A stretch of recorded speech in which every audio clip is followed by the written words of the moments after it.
खुलुमबाय। गोजोन फुंबिलिनि गासिबो बड'लेण्ड बुब्लिनि अनसायगिरिफोरखौ बरायग्रोबाय।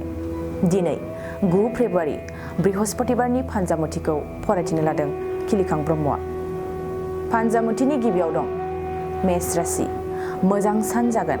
खस्थ' मावनायनि गोथार फिथाइखौ मोनफुंगोन। साननाय हनायफ्रा जाफुंगोन। वृष राशि। गोसोआ जेरावबो सांग्रां जागोन।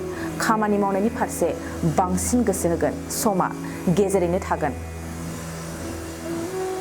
मिथुन राशि। दावबायनायनि थाखाय मोजां नङा।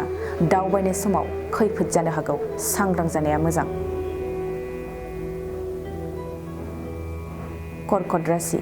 गोसोआ सोरनिबा थुलुंगा मोनगोन। फरायनाय आरो सोलोंनाया मोजां सान। खामानिखौ थि समावनो मावफुंनो हागोन।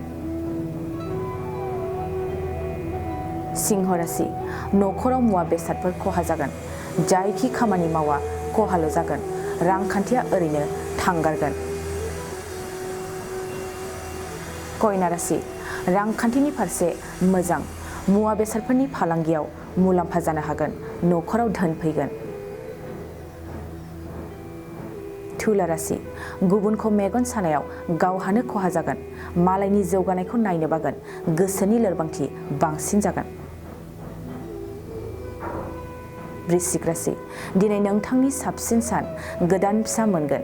न'खराव गोदान आलासिनि आगान होफैगोन। धनु राशि।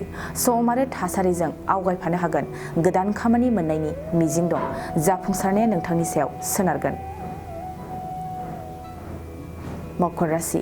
मोजां सान जानाय नङा। बिसि फिसायनि गेजेराव नांलायनायल' जागोन। एसे जेंनाखौनो गिदिर खालामगोन। कुम्भ राशि। सांग्रां जा। गारि मटर सालायनायाव सौदावनो हागौ। गारिजों गुबुन जायगायाव दावबायनायनि फारसे सानग्रो। मीन राशि। न'खराव अनलायनाय आरो खौसेथिया बांसिनगोन। थांखि लानायखौ जयै सावरायलायगोन। सुखु गोजोननाय समखौ बारहोहरगोन। दिनै सानसेनि राशि फरायथिनायाबो एसेनोसै। आसा खालामो नोंथांनि दिनैनि साना मोजाङै मोजां थांगोन। बेखौ बड'लेण्ड बुब्लि नखरनिफ्राय मिजिंथिबाय। गोजोन्थों।